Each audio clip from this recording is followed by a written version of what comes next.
Good morning everyone, welcome to Exam Orbit Classes. तो कैसे हैं आप सभी? आई होप आप सभी बहुत अच्छे होंगे। तो फ्रेंड्स, आज है 26 दिसंबर और आज के इस सेशन में 26 दिसंबर से बनने वाले सभी महत्वपूर्ण क्वेश्चंस के बारे में डिस्कस करेंगे। अगर आप किसी भी एग्जाम की तैयारी कर रहे हैं तो ये क्लास आप सभी के लिए बहुत ही महत्वपूर्ण रहने वाली है। तो एक बार आप सभी क्लास को शेयर कर देंगे। तो चलिए सेशन को स्टार्ट करते हैं, डिस्कस करेंगे। तो सबसे पहले आप सभी के लिए एक सवाल है जिसका आंसर आपको देना है कमेंट्स बॉक्स में। सितबीनी राबुका किस देश के नए पीएम बने हैं? फिजी, जापान, ईरान या फिर इराक? इस सवाल का आंसर आपको मिलेगा क्लास के लास्ट में। तो डिस्कस करेंगे फर्स्ट क्वेश्चन। पुष्प कमल दहल प्रचंड तीसरी बार किस देश के प्रधानमंत्री बने हैं फ्रेंड्स? तो ये तीसरी बार नेपाल के प्रधानमंत्री बन गए हैं। कहाँ के? तो प्रचंड याद रखेंगे, तीसरी बार ये नेपाल के पीएम बने हैं। फ्रेंड्स, इनकी जो नियुक्ति है वो नेपाल की वर्तमान में प्रेसिडेंट यानी कि विद्या देवी भंडारी जी के द्वारा की गई है। ये किसका स्थान लेंगे? तो शेर बहादुर देउवा का ये स्थान लेंगे। तो बहुत ही महत्वपूर्ण क्वेश्चन है, याद रखेंगे आप सभी। आगे डिस्कस करेंगे प्रधानमंत्री लेटेस्ट करेंट अफेयर जो कि आगामी परीक्षा के लिए इंपॉर्टेंट है। पपुआ न्यू गिनी के नए पीएम कौन बने हैं? तो इनका नाम है जेम्स मारेफ। एंथनी अल्बनीस ये कहाँ के प्रधानमंत्री हैं वर्तमान में? तो फ्रेंड्स, याद रखना है आप सभी को, ये ऑस्ट्रेलिया के पीएम है वर्तमान में। कहाँ के? ऑस्ट्रेलिया। बेंजामिन नेतन्याहू ये कहाँ के हैं फ्रेंड्स? तो ये इजराइल के नए पीएम हैं। कहाँ के हैं? इजराइल के प्रधानमंत्री हैं। फूमियो किसीदा ये वर्तमान में जापान के पीएम हैं। कहाँ के? जापान के प्राइम मिनिस्टर हैं। एलिसा बेथ वॉन ये कहाँ की पीएम है? तो ये फ्रांस की पीएम है। अब आपको कमेंट्स करके बताना है कि वर्तमान में फ्रांस के प्रेसिडेंट कौन है। आंसर करेंगे आप सभी कमेंट्स बॉक्स में। ऋषि सुनक जो कि ब्रिटेन के नए पीएम बने हैं और ये भारतीय मूल के हैं फ्रेंड्स, है ना। शेख हसीना ये बांग्लादेश की प्रधानमंत्री हैं वर्तमान में। कहाँ की? बांग्लादेश की। शहबाज शरीफ ये कहाँ के हैं? तो ये पाकिस्तान के प्रधानमंत्री हैं वर्तमान में। और दिनेश गुणवर्धने ये कहाँ के हैं फ्रेंड्स? तो याद रखेंगे ये वर्तमान में श्रीलंका के प्राइम मिनिस्टर हैं। तो आई होप यहाँ तक आप सभी को क्लियर होगा। अब डिस्कस करेंगे किसके बारे में? नेपाल के बारे में। जैसा कि हमारे क्वेश्चन की जो टाइप थी वो नेपाल था। तो यहाँ मैप में आप देखेंगे नेपाल की लोकेशन। नेपाल से आपको क्या क्या याद रखना है? पहला सवाल आपसे पूछा जा सकता है कि किन भारतीय राज्यों के साथ नेपाल अपनी सीमा साझा करता है? तो यहाँ पर आप देखेंगे उत्तराखंड से लगती है, उत्तर प्रदेश, बिहार, पश्चिम बंगाल और सिक्किम के साथ नेपाल की सीमा लगती है। नेपाल की राजधानी क्या है? तो नेपाल की राजधानी है काठमांडू। फ्रेंड्स, काठमांडू में किसका हेडक्वार्टर है? किसका मुख्यालय है? तो याद रखेंगे सार्क का है। अब आपको कमेंट्स करके बताना है कि सार्क में वर्तमान में सदस्य देशों की संख्या कितनी है। इसका आंसर आप सभी मुझे कमेंट्स करके बताएंगे। नेपाल के बारे में एक और पॉइंट आप याद रखेंगे कि जो माउंट एवरेस्ट है इसे नेपाल में हम सागर माता के नाम से जानते हैं। सेकंड पॉइंट आपको याद रखना है कि भारत की जो पूर्वी सीमा है नेपाल के साथ, ये कौन सी नदी बनाती है? तो काली नदी बनाती है फ्रेंड्स। कौन सी नदी? काली नदी। काली नदी का जो उद्गम है ये काला पानी नामक स्थान से होता है। काला पानी नामक स्थान से निकलती है और जैसे ही ये उत्तर प्रदेश के मैदानी भागों में प्रवेश करती है तो हम इसे किस नाम से जानते हैं फ्रेंड्स? शारदा नदी के नाम से इसे जाना जाता है, जो कि नेपाल के साथ भारत की पूर्वी सीमा बनाती है। यहाँ तक आप सभी याद रखेंगे। इसके अलावा कंचनजंगा याद रखना है आप सभी को। कंचनजंगा जो चोटी है ये सिक्किम और नेपाल की सीमा पर स्थित है। चलिए आगे बढ़ते हैं। अगर आप लोग पहली बार चैनल पर विजिट कर रहे हैं तो चैनल को सब्सक्राइब कर लीजिएगा, साथ ही बेल आइकन दबाना बिल्कुल ना भूलें, जिससे आप सभी को जो क्लास का नोटिफिकेशन है वो सबसे पहले मिल जाएगा। फ्रेंड्स लास्ट 6 मंथ का यानी कि 6 माह का करंट अफेयर जून 2022 से लेकर नवंबर 2022 तक का ये हो चुका है। इसके अलावा 3 महीने का करंट अफेयर जो कि आपका अक्टूबर 2022 से लेकर 20 दिसंबर 2022 तक हो चुका है फ्रेंड्स। तो ये दोनों ही क्लास आप सभी के लिए बहुत महत्वपूर्ण है, किसी भी एग्जाम की अगर आप तैयारी कर रहे हैं तो एक बार आप सभी ये करंट अफेयर की 2 क्लासेस जरूर देख लीजिएगा, है ना। यहाँ से ज्यादा क्वेश्चन आपको एग्जाम में देखने को मिलेंगे। इस क्लास की जो पीडीएफ है वो आपको टेलीग्राम चैनल पर मिल जाएगी। अगला सवाल है कि भारत ने चीन में बढ़ते कोविड के मामलों को देखते हुए चीन, जापान, दक्षिण कोरिया, हांगकांग और किस देश से आने वाले यात्रियों के लिए एयर सुविधा पोर्टल लागू किए हैं। तो फ्रेंड्स ये थाईलैंड, याद रखेंगे 5 देशों के लिए लागू की जाएगी। कितने? 5 देशों के लिए, जिसमें थाईलैंड शामिल है। 5 देश आपको याद रखने हैं, चाइना, जापान, दक्षिण कोरिया, हांगकांग और थाईलैंड इसमें शामिल है। इसकी जो घोषणा है वो किसके द्वारा की गई? वर्तमान में हमारे भारत के जो स्वास्थ्य मंत्री हैं जिनका नाम है मनसुख मांडविया, इन्होंने यह घोषणा की है। फ्रेंड्स एयर सुविधा फार्म चिन्हित अंतरराष्ट्रीय गंतव्यों से भारत आने वाले यात्रियों के स्वास्थ्य की स्वयं घोषणा है। क्या है? तो ये स्वास्थ्य से संबंधित स्वयं घोषणा है। नेक्स्ट क्वेश्चन है कि फोर्स की दुनिया में सबसे ज्यादा कमाई करने वाली महिला एथलीटों की वार्षिक सूची में शीर्ष 25 में शामिल एकमात्र भारतीय खिलाड़ी कौन है?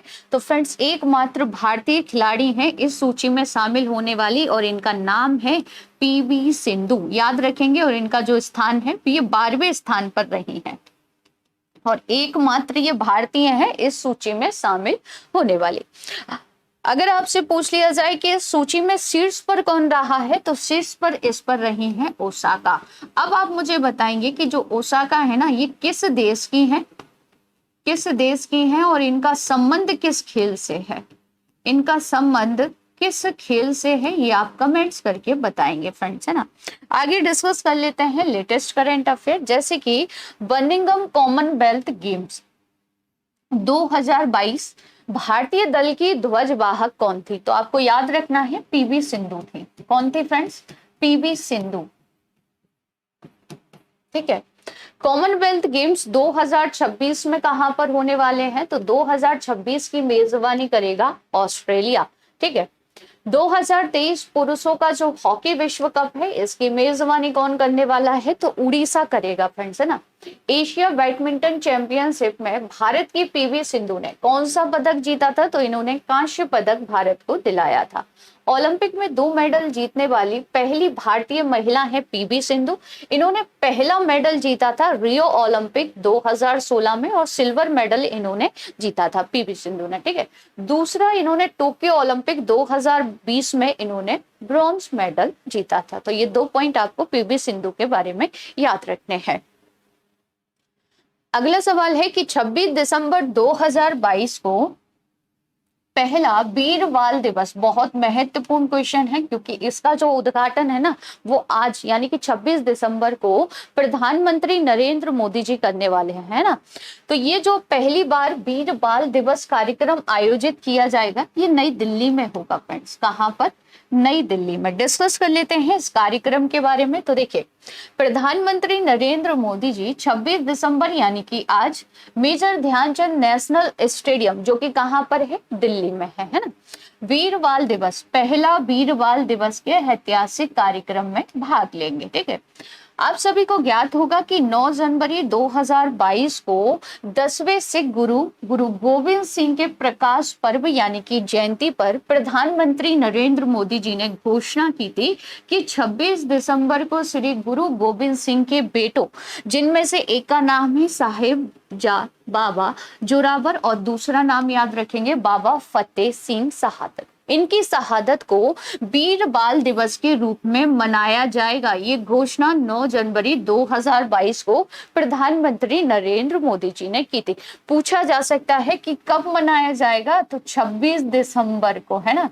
कब? 26 दिसंबर। देखिए आपको 3-4 डेटें याद रखनी है। एक तो डॉल्फिन डे आपको याद रखना है, जिसकी घोषणा भी पीएम मोदी ने की थी, और दूसरा आपको याद रखना है जनजातीय दिवस, है ना, ये डेट, और तीसरी आप याद रखेंगे 26 दिसंबर।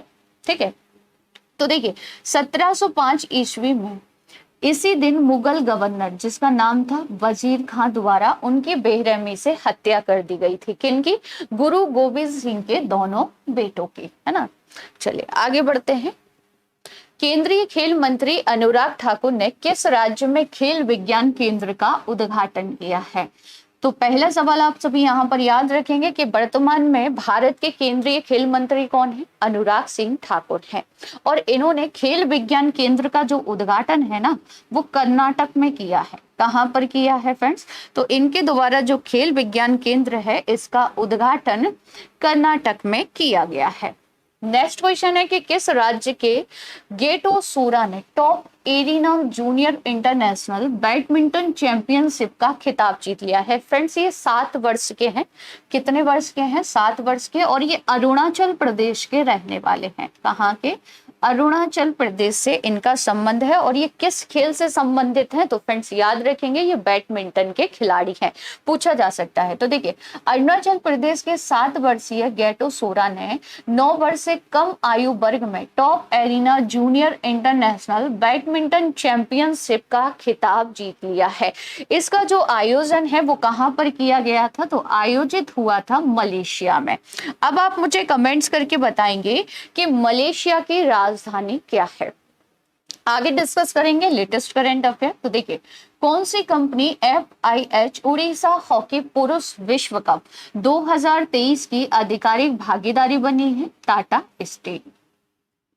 FIH नेशन कप में भारतीय महिला हॉकी टीम ने किस देश को हराकर खिताब जीता है? तो स्पेन को हराकर भारतीय महिला हॉकी टीम ने यह खिताब जीत लिया है।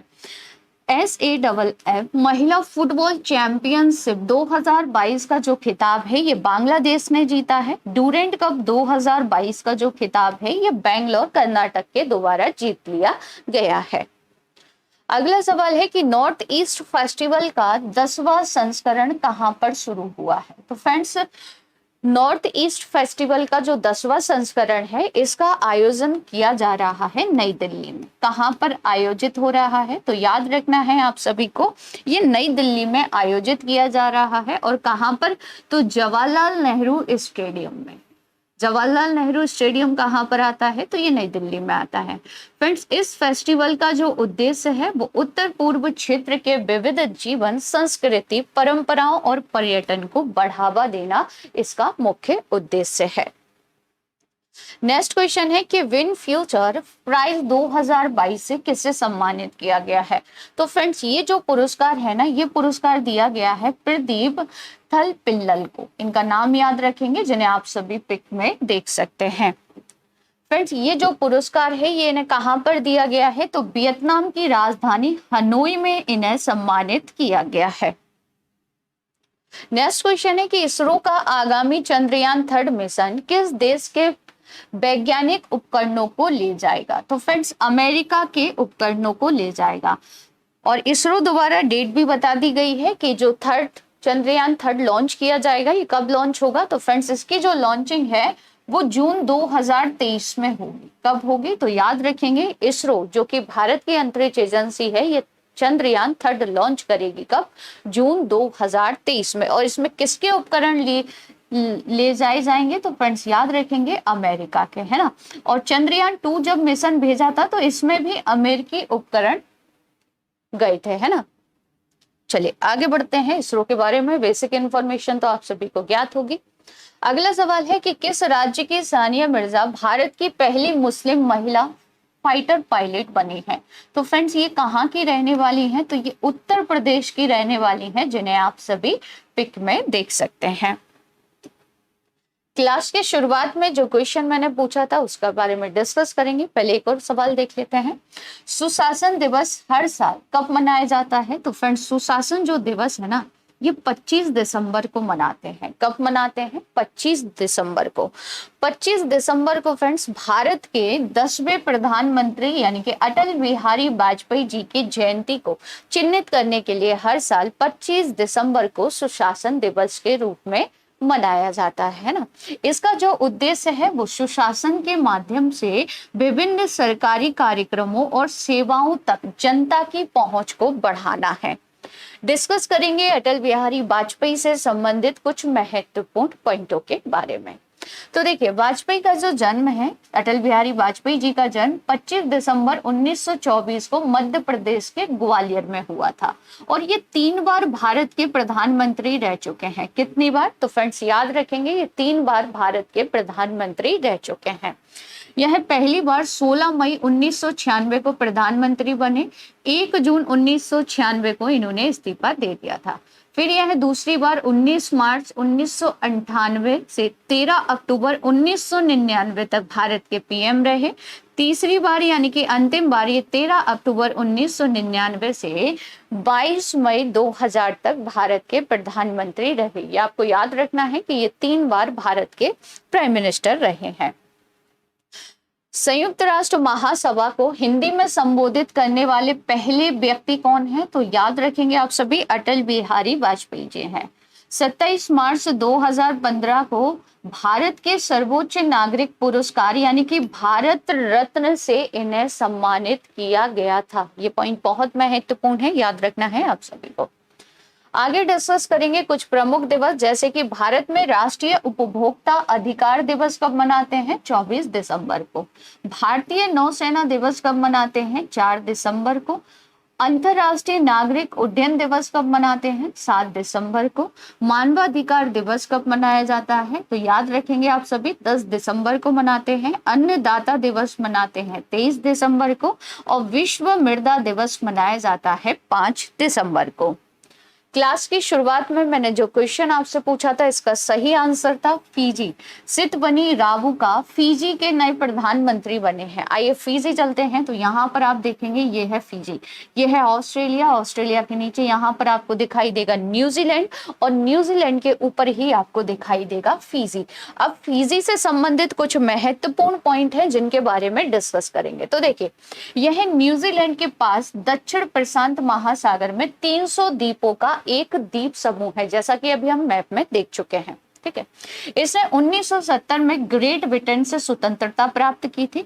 फिजी की आबादी का लगभग 2 से 5वां हिस्सा भारतीय है फ्रेंड्स, है ना। ये पॉइंट आपको याद रखना है। यहाँ की जो अधिकतर जनता है वो कैसी है? भारतीय है। ठीक है, जिन्हें फिजी में गन्ने की खेती के लिए उत्तर भारत से अंग्रेजों द्वारा गिरमिटिया मजदूरों के रूप में ले जाया गया था।